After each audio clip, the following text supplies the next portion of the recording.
Entonces, en esta mañana, tal como les anuncié, quiero que aprendamos un poco o compartamos un poco acerca de la importancia de la comunión. Saben que algunas veces confundimos unión con comunión y no es lo mismo. Tienen algo de parecido, pero no es exactamente lo mismo. La comunión supera la unión en el sentido de que la unión se trata más de estar juntos. La comunión tiene más que ver con el sentir al estar juntos, con la idea de un propósito compartido, armonioso. Pero por otro lado, tenemos un gran enemigo de la comunión, que es la soledad. La Organización Mundial de la Salud, la OMS, que ha caído lamentablemente en cierto desprestigio en los últimos años, pero publicó unas cifras alarmantes a principios de este año. Nos dicen que en el año 2025, aproximadamente 871,000 personas murieron por asuntos relacionados con la soledad. Es decir, 100 personas cada hora mueren en el mundo por causas relacionadas con la soledad. No estamos hablando solamente de suicidio, estamos hablando de asuntos relacionados con sentirse solo, que genera enfermedades en el cuerpo, que genera depresiones y la persona prácticamente se deja morir. ¿Qué ocurre en un mundo que teniendo tantas redes sociales, que teniendo tanta facilidad para comunicarnos, y sin embargo, la soledad es una de las grandes enfermedades de este tiempo? Hay personas que a veces uno les mira el teléfono porque se le muestra una fotografía y cuando ve 1,700 seguidores, 5,000 seguidores, y algunos nos sorprenden cuando dice yo tengo decenas de miles de seguidores, y ni hablar de los influencers que tienen hasta cientos de miles o millones de seguidores. Y sin embargo, la soledad pareciera que hubiese tomado a este planeta por los 4 costados y vemos a personas rodeadas de gente, pero solitarias. Ahora, ¿qué ocurre dentro de la iglesia del Señor? Saben que una de las cosas que algunas veces cuesta abrirnos es cuando estamos rodeados de personas que tienen cara de espirituales, porque ustedes me verán a mí y dirán, bueno, imagínate, José hoy se bañó, se puso su camisa, se puso su perfume, y entonces José tiene una cara de espiritual. ¿Cómo le digo yo a José con ese rostro tan espiritual que tiene que yo me siento solo? ¿Qué irá a pensar? ¿Qué irá a decir? ¿O cómo le digo al pastor Jeff que me siento solo? Y saben que muy solapadamente la soledad incluso ha venido penetrando iglesias, y hoy por hoy, lamentablemente, hay personas que están sentadas a nuestro lado, cantando alabanzas, compartiendo el tiempo de oración, participando de la cena del Señor, y son cristianos genuinos, no son personas engañosas, pero sin embargo sienten una profunda soledad en sus vidas. ¿Y saben por qué? Porque todavía no han encontrado el secreto de la comunión. Y hoy quiero hablarles, tomando la palabra del Señor en el libro de los Hechos, en el capítulo 12, y el título de la reflexión, del mensaje que les quiero compartir es El poder de la comunión, una familia invencible. Y les voy a pedir que me acompañen para leer en el libro de los Hechos, en el capítulo 12, y si usted tiene su boletín, se va a dar cuenta que en el boletín tiene la lectura, pero también tenemos Biblias, y en las Biblias que tenemos acá, si usted busca la página 671, ahí tiene también la lectura en Hechos 12, y les voy a pedir para que me acompañen a leer los versículos desde el 1 hasta el 6, para empezar. Hechos 12 del 1 al 6 dice así: Por ese entonces el rey Herodes echó mano a algunos de los de la iglesia para maltratarlos y asesinó a espada a Jacobo, el hermano de Juan. Viendo que esto agradaba a los judíos, procedió a prender también a Pedro. Eran entonces días de los ázimos, a quien también arrestó y echó en la cárcel, entregado a 4 piquetes de soldados para custodiarlo, y se proponía sacarlo ante el pueblo después de la Pascua. Así que Pedro era custodiado en la cárcel, pero la iglesia hacía oración constantemente a Dios a favor de él. Cuando Herodes estaba a punto de sacarlo aquella noche, estaba Pedro atado con 2 cadenas, durmiendo entre 2 de los soldados, y unos centinelas vigilaban la cárcel delante de la puerta.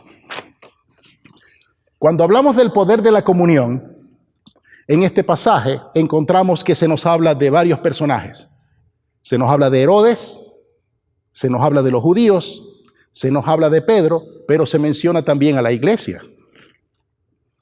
Y de la manera que se menciona a la iglesia, se menciona como un grupo de personas que estaban muy bien unidas. Y quiero que la primera idea que captemos de este pasaje es que el poder de la comunión que tenía ese grupo se manifestó para enfrentar el mal. El poder para enfrentar el mal. ¿Cuál era el mal que estaba enfrentando en este momento la iglesia? Y que, por cierto, le tocó el turno a Pedro, el apóstol, enfrentar. Hablemos un poco de Herodes. ¿Quién era Herodes? Ustedes seguramente habrán encontrado que en el Nuevo Testamento aparece Herodes por aquí, Herodes por allá, y a veces uno se rasca la cabeza y dice, pero ese Herodes vivió muchísimo tiempo, hizo daño durante muchísimo tiempo. En realidad, en la Biblia se nos mencionan a 4 Herodes. Y ese grupo de Herodes, desde el momento en que se convirtieron en una dinastía, sí conocemos esa palabra, en un grupo fuerte, siempre aparecen opuestos al plan de Dios. Y aquí hay un primer mensaje para nosotros. Hay personas que en el mundo, hay personas que en el mundo destacan, que son famosos, que son admirados, pero su vida, su propósito, su fuerza, todo lo que tienen, lo usan siempre en contra del plan de Dios. El primero de los Herodes, de esa dinastía de Herodes, fue amigo de los 2 primeros emperadores de Roma. Fue amigo personal de Julio César y fue amigo de Augusto César. A él lo llegaron a llamar Herodes el Grande. Y lo llamaron el Grande de una manera irónica, porque a él todo le gustaba grandioso. Grandes construcciones, grandes negocios, grandes influencias. Si en aquel entonces hubieran existido los paparazzis, los reporteros de la farándula, siempre hubiera aparecido en la primera página del Jet Set. Aunque yo creo que ya el Jet Set ni siquiera es una expresión de moda. Pero ustedes me entienden. Hubiera aparecido en las primeras portadas de las revistas.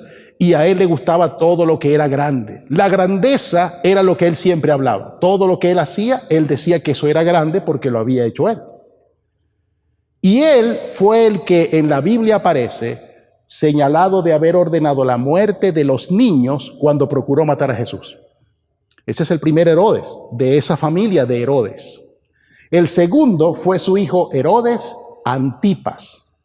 Y ese Herodes Antipas fue el que hizo decapitar a Juan el Bautista. Y fue el juicio que se le hizo a Jesús, en aquel injusto, manipulado y perverso juicio, él tomó parte junto con Poncio Pilato y los religiosos para condenar a Jesús. ¿Lo ven? La confluencia del poder político con el poder religioso. Herodes el Grande tuvo un nieto llamado Herodes Agripa I, y ese es del que está hablando aquí en Hechos 12. Pero para el momento en que ocurre lo que estamos leyendo en Hechos 12, y no los quiero fastidiar con mucha historia, pero quiero que captemos el alcance del poder maligno con el que la iglesia estaba chocando. Ya para ese momento, Herodes Agripa I, nieto de Herodes el Grande, sobrino de Herodes Antipas, ya no era un gobernador, ahora él era rey. Prestaron atención que decía era rey, porque ya Poncio Pilato había sido sacado del cargo que tenía en Judea y ahora este Herodes Agripa gobernaba tanto la región de Galilea como la de Judea. Lo que quiere decir que ahora tenía mucho más poder. Tanto poder que dice el pasaje que él hizo decapitar a Jacobo. ¿Saben cuál Jacobo es el que él había decapitado? Aquel que le dijo al Señor: Maestro, cuando vengas en tu reino, queremos que mi hermano se siente a tu derecha y yo a tu izquierda. Y el Señor les dijo: ¿pueden beber la copa que yo voy a beber? Y ellos dijeron: sí. ¿Y pueden ser bautizados con el bautismo que yo soy bautizado? Y ellos dijeron: sí. Y Jacobo bebió la copa de la violencia del mundo poderoso que odia a Dios y que manifiesta ese odio a Dios, manifestándolo contra Jesús o contra los seguidores de Jesús. Y Jacobo fue decapitado. Ese mismo que había decapitado a Jacobo, ahora había puesto a Pedro en la cárcel. Eso es enfrentar el poder. Algunas veces pensamos que tenemos grandes conflictos. Algunas veces pensamos que nuestro problema son los problemas más grandes del mundo. ¿No nos pasa que a veces estamos ensimismados o mismados en nuestros pensamientos sumergidos y alguien nos llega a preguntarnos algo y le decimos: no me molestes que estoy aquí con mis tormentas internas? Y sucede que cuando hacemos eso estamos pensando individualmente.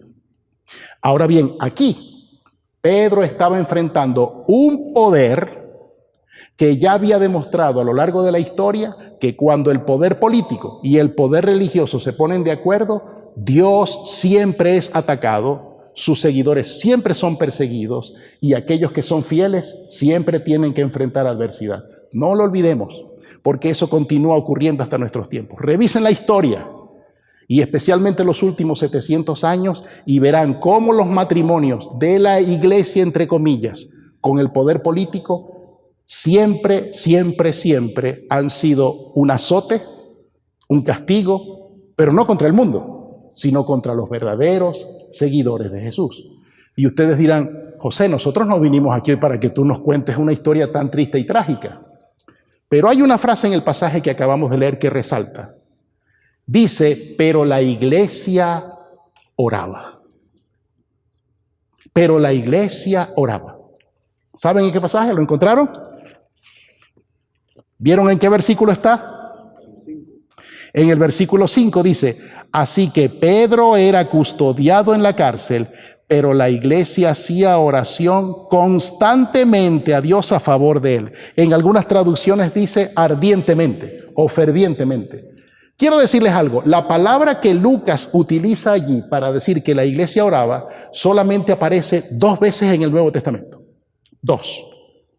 Una aquí cuando dice que la iglesia oraba, ¿y saben cuál fue la otra? Cuando dice que Jesús en el huerto de Getsemaní oraba intensamente porque sabía lo que venía en el Calvario. Es decir, no era una oración como esas de: bueno, Señor, bendice estos alimentos, amén. No es esa oración de: bueno, Señor, te pido que tú bendigas al hermano que va a viajar. Todo eso está bien. Era una oración donde todo el sentir de la persona se estaba derramando delante del Señor. Era la oración de angustia de aquel que dice: Señor, el mundo tiene las espadas, el mundo tiene las influencias, el mundo tiene los grandes nombres, tiene todo el dinero, pero nosotros te tenemos a ti y nosotros clamamos a ti. Y saben, mis hermanos, para mí esta ha sido una lección muy preciosa. Ha habido momentos en la historia reciente en la que yo he vivido que he pensado: si apoyo a tal persona, el país va a estar mejor. Cuando estaba en Venezuela, yo creo que si yo apoyo a este candidato, ahora sí el país va a echar para adelante. O yo creo que si yo apoyo a este pastor o a este sacerdote o a este párroco, yo creo que va a echar para adelante. Creo que con este alcalde. Y no necesariamente ninguna de esas cosas está mal. Pero permítame decirle algo. Dios no está en el juego de la política y, por cierto, tampoco está en el juego de los deportes. Porque cuántas veces llegamos y decimos: no, mira, ese equipo iban a jugar y primero le pidieron al Señor. no, pero resulta que el otro equipo también le pidió al Señor. Y entonces, ¿a cuál de los dos va a complacer el Señor? Porque imagínense, los dos le pidieron, Señor, queremos ganar. Pero en las cosas espirituales profundas, donde la iglesia debe orar, no individualmente, porque no dice alguien de la iglesia, no dice un grupo de la iglesia, dice la iglesia como un solo cuerpo. ¿Y sabe por qué a veces nuestras oraciones le falta fuerza? Porque no oramos juntos. ¿Sabe lo que le dijo Jesús a sus discípulos? Permanezcan en mí, porque separados de mí nada pueden hacer. Y lo comparó como ramas que están pegadas de un tronco. Ah, pero es que a mí no me gusta ser rama, yo quiero ser el tronco. Yo quiero que la iglesia haga lo que yo digo y como yo lo digo, y si no, me voy. Puede que ustedes nunca hayan pensado así, pero a veces yo he pensado así. No, si las cosas no salen como yo digo, yo me voy. Porque no he entendido que mi poder está en unirme a personas como ustedes y empezar a enfrentar la adversidad orando. Orando. Cuando venimos aquí, ¿sabe lo que estamos haciendo? Estamos moviendo fuerzas en el mundo espiritual. Y eso me lleva al segundo punto. Quiero que me acompañen a leer ahora los versículos desde el 7 hasta el 11. En Hechos 12. Dice, y he aquí una luz resplandeció. Perdón, voy a comenzar otra vez. Mientras voy leyendo el 7, quiero que me hagan un favor. Cuenten cuántas veces en el pasaje que vamos a leer en este momento aparece la palabra ángel. Vayan contándolas ahí en silencio. Y vamos a encontrar algo interesante. Dice, y he aquí una luz resplandeció en la celda y apareció un ángel del Señor, el cual tocando el costado de Pedro lo despertó diciendo, levántate pronto. Y cayeron las cadenas de sus manos. El ángel le dijo, cíñete y átate tus sandalias. E hizo así. Y le dice, ponte tu manto y sígueme. Y saliendo lo seguía. Pero no entendía que lo que sucedía por medio del ángel era real. Suponía ver una visión. Al pasar pues la primera y segunda guardia, llegaron a la puerta de hierro que conduce a la ciudad, la cual se les abrió por sí misma, y saliendo caminaron a lo largo de la calle, y súbitamente el ángel se apartó de él. Y Pedro, volviendo en sí, dijo, ahora entiendo verdaderamente que el Señor envió su ángel y me libró de mano de Herodes y de toda la expectación del pueblo de los judíos. El pasaje nos decía que era el día de los ácimos, eran los días de los panes sin levadura, lo que quiere decir era el día siguiente a la Pascua. Y lo que estaba esperando Herodes era que pasara la celebración de la Pascua, posiblemente para no repetir una crucifixión como la de Jesús. Pero como ya los religiosos y los políticos se habían puesto contentos con decapitar a Jacobo, ¿cuál era el próximo en la lista? Era Pedro. Pero dice el pasaje que la iglesia oraba intensamente y entonces ahora se manifestó el poder desde el cielo. Y esa es la segunda idea. Prestamos atención de cuántas veces aparece la palabra ángel. La palabra ángel aparece 7 veces. 7 veces. Y yo me imagino a Lucas, o posiblemente a Silvano, que era el escribiente de Pedro, y después que Pedro le dictó la historia, yo puedo imaginar a Lucas diciendo, Pedro, ¿te has dado cuenta que en el pasaje mencionaste 7 veces, en tu relato mencionaste 7 veces la palabra ángel? Y me imagino a Pedro como buen judío diciendo, pues fue sin intención, lo que quiere decir que Dios estuvo presente no solo en lo que hizo, sino al inspirarme a mí a lo que debo decir, porque nosotros hemos sabido que el número 7 en la escritura bíblica representa la acción completa de Dios. Cuando oramos, lo vemos aquí, se activan fuerzas desde el cielo y en este pasaje en particular se manifiesta a través de un ángel, pero el único que lo vio fue Pedro. No lo vio nadie más. De hecho, Pedro mismo creía que era una visión. ¿Saben que algunas veces Dios está trabajando en nuestras vidas y nosotros creemos que estamos solos en un calabozo? Y el Señor está diciéndonos, despiértate pronto. Me gusta mucho que Pedro estaba dormido. Ya Pedro no estaba estresado, ya no sufría de angustia. Más bien dice que el ángel lo tuvo que empujar. El texto en griego sugiere la idea de que Pedro estaba como estoy yo cuando me duermo, profundo que no siento casi nada, con la diferencia de que yo duermo en una cómoda cama y Pedro estaba durmiendo en un catre en el piso, en una cárcel, rodeado de soldados. ¿Por qué Pedro dormía? ¿Porque él era poderoso? ¿Porque él se sentía especial? Ya este Pedro que está hablando aquí es el Pedro que había aprendido aquello que le había dicho el Señor: si me amas, apacienta mi rebaño. Y sucede que el ángel lo tuvo que mover. Pero el poder del cielo se manifestó como consecuencia de que la iglesia estaba orando unida y de que Pedro estaba confiando en el Señor. Esto es un mensaje muy potente para nosotros. Yo no sé cuántos de nosotros nos ha tocado enfrentar conflictos en los cuales a veces decimos, no sé qué hacer. En los cuales nos sentamos posiblemente en nuestra cama, o en nuestro lugar de trabajo, o en la hora del lunch, en la hora del almuerzo, y debajo de un árbol o en el lugar donde decidimos hacerlo, nos sentamos y en lo profundo de nuestro corazón decimos: Señor, no sé qué hacer con esto. Nadie lo sabe, nadie lo ve, pero aquí dentro de mí hay una cosa con la que yo no puedo. ¿Y sabe lo que nos dice el Señor? Mi presencia puede que no la vean los demás, pero mi presencia está contigo si entiendes el secreto de vivir en comunión con otros de mis hijos, de tu familia, y si además confías en mí. Y esto me lleva a la tercera y última idea de esta mañana.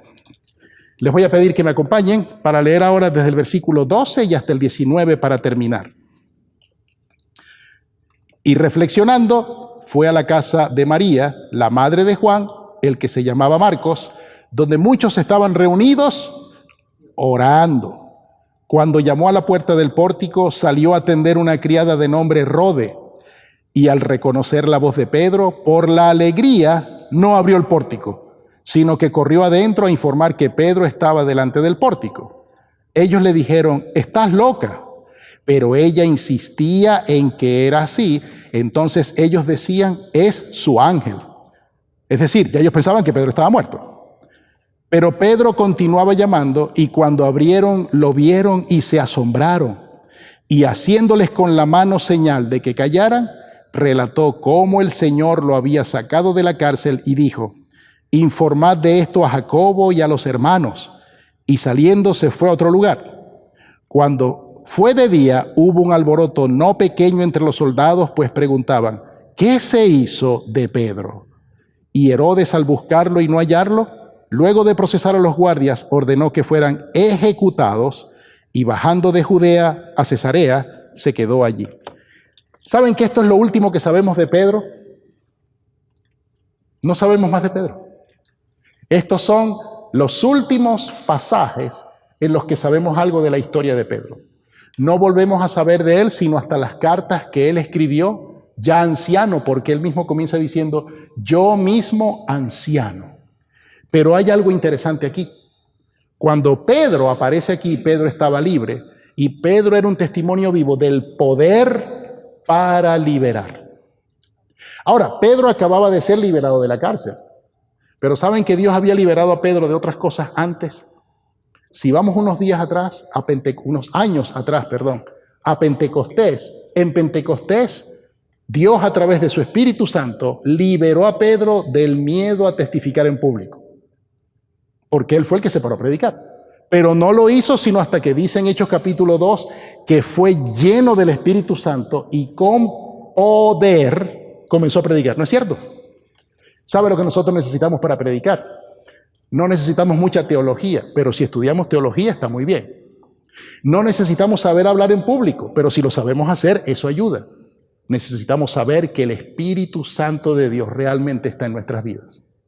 Y si vamos a esperar sentirlo, puede que nunca lo hagamos, porque a veces vivimos: bueno, yo no siento, yo sí siento. No, yo sé que Él está en mí. Ya Dios había liberado a Pedro de su temor a testificar, pero lo había librado de algo muy, muy difícil también. ¿Sabe de qué? De sus propios prejuicios. ¿Recuerdan cuando le dijo: «Ve a la casa de Cornelio»? Y sucede que Pedro era un hombre judío, pero realmente judío. Y él tenía metido en su ADN que entrar a la casa de un gentil podía contaminarlo. El Señor lo había liberado de eso también. El proceso de liberación de Pedro se parece mucho al proceso de liberación que Dios ha hecho en mi vida. No todas las cosas ocurrieron así. Hay cosas que Dios de mi corazón las ha ido sacando poco a poco, pero ha sido consistente. Y hoy por hoy yo sé que ha sido su poder y no mi propia preparación o mi propia fuerza, sino Él. Y ahora, como si fuera poco, el Señor dijo, también te voy a librar de la cárcel. Para que no quede duda que yo soy capaz no solo de cambiar la dimensión espiritual interna del hombre, sino que soy capaz de cambiar también sus circunstancias físicas. ¿Usted lo cree? Si usted lo cree, déjeme decirle algo. Quiero compartir más con usted. Porque si usted es una persona que cree que lo que dice este pasaje de hoy es cierto, a mí me va a hacer bien estar junto a usted. Compartir más con usted. Hay veces que nos convertimos en vaqueros solitarios. Llegamos a lugares como estos, miramos a nuestro alrededor y si la gente se parece en el color de piel o en el aspecto o en el acento, nos quedamos. Si los vemos muy distintos, decimos, no, yo aquí no encuentro nadie que se parezca a mí, mejor me voy. Ayer estaban pasando un juego de béisbol de Venezuela contra Japón y yo veía las dos etnias y se diferenciaban entre ellos. Y a manera de broma, le dije a Lula, mira, eso que está, no, o fue mi mamá creo, no sé, le dije, eso que ves ahí con ese color, si los ve el ICE, no los perdona, se los lleva a todos para tratar de sacarlos. ¿Por qué? Porque nos hemos habituado a un mundo en que la gente toma sus acciones y decisiones muchas veces por lo que ve, y muchas veces ni reflexionando, sencillamente siguiendo desenfrenadamente algo, y a veces nosotros, sin darnos cuenta, lo estamos haciendo, y nos es muy fácil criticar lo que hace el otro, pero no nos damos cuenta que nosotros mismos lo estamos haciendo. Pero cuando entendemos que el poder de Dios es para liberar, aprendemos a ver a las personas que están cerca de nosotros como colaboradores. A mí me conviene estar cerca de hombres como Mike, de Sonny, de Omar, de Andrés. ¿Por qué? ¿Porque ellos son infalibles? No, porque ellos están recibiendo el mismo poder de Dios. Y cuando ellos están juntos conmigo, no hay que ser muy inteligente para saber que cuando varias personas con poder se juntan, el poder se magnifica. El Señor dijo, donde estén 2 o 3 reunidos en mi nombre, ahí estoy yo. ¿De qué estaba hablando? Del poder de la unión. Si vamos al Antiguo Testamento, encontramos que desde el tabernáculo, el Señor le dijo a Moisés, vas a colocar el tabernáculo en el centro. Y las 12 tribus, porque eran 12 tribus, ¿cierto? A ver, ¿cuándo podemos repetir los 12 nombres de las tribus? No lo vamos a hacer hoy, en una oportunidad lo vamos a hacer. Lo interesante es que Jehová le indicó a Moisés, vas a colocar 3 tribus al norte, 3 tribus al sur, 3 tribus al este y 3 tribus al oeste. Y entonces uno dice, ¿y qué quiere decir eso? ¿Qué fue lo que me quiso mostrar el Señor? Hoy lo sabemos. Nos estaba diciendo, cuando están en torno a mí, hay poder y hay seguridad. Es lo mismo que dijo Jesús, permaneced en mí, porque separados de mí, nada podéis hacer. Y hoy, ¿cuál es la familia del Señor? ¿Cuál es el cuerpo del Señor? ¿Qué dijo Pablo? Pablo habló de la iglesia como ¿qué? Como un cuerpo. Entonces yo necesito aprender que el secreto para que el poder de Dios se manifieste en mi vida consiste en que yo deje que Él trabaje en mi mundo interior y me acostumbre a compartir con personas como ustedes. Es una cosa no muy fácil, ¿verdad? Porque nosotros normalmente decimos, mi familia son los que tienen mi apellido, los hijos de mis tíos, y eso está bien. Pero ¿sabe lo que dice la Escritura? Que aquellos que creemos en el Señor somos la familia de Cristo. Y para mí es una bendición y un privilegio poder decirles hoy que ustedes son familia de Cristo si han recibido este don de la salvación que Cristo da y hoy por hoy quieren y pueden ejercer ese poder. ¿El poder para qué? ¿El poder para enfrentar el mal? ¿El poder?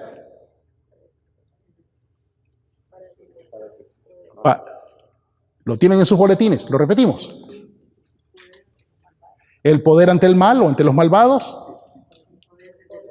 El poder desde el cielo y el poder para liberar. Yo sigo creyendo en el Dios que nos libera, incluso de las circunstancias físicas. Y hoy quiero que terminemos orando. Y si al terminar el servicio usted quiere conversar conmigo, siempre estoy disponible para usted. Y a la persona que tiene a su lado, cuando terminemos, dígale, me alegra compartir contigo. Somos familia en Cristo. Oremos. Bendito sea, Señor, porque en el testimonio de la vida de Simón Pedro, tú nos muestras lo extraordinario que haces a través de personas ordinarias. Nos muestras cómo las personas comunes y corrientes, como aquel pescador, llegan a ser en el reino de los cielos cuando se ponen en tus manos. Nosotros estamos a siglos de distancia, con mucha tecnología de distancia, pero nuestras necesidades siguen siendo las mismas. Y hoy quiero pedirte que estos hombres y mujeres que están acá y aquellos que van a escuchar esta enseñanza a través de las redes puedan saber, puedan entender y puedan creer que hay un poder ilimitado en ti que está disponible para nosotros. Que el mal de este mundo, a través de aquellos que sirven a la oscuridad, siempre se va a manifestar contra ti y siempre se va a manifestar contra tu iglesia. Pero que, Señor, el poder de una iglesia unida, de un grupo de personas unidas en tu nombre, nos va a permitir mostrar tu propósito, nos va a permitir cumplir el propósito que tienes para nuestras vidas y ser luz aún en la oscuridad. Te pedimos que tú nos libres del mal, que tú nos guardes y que nos unas y nosotros permitamos que tú nos unas. Así oramos y te bendecimos en Cristo Jesús. Amén. Dios les bendiga.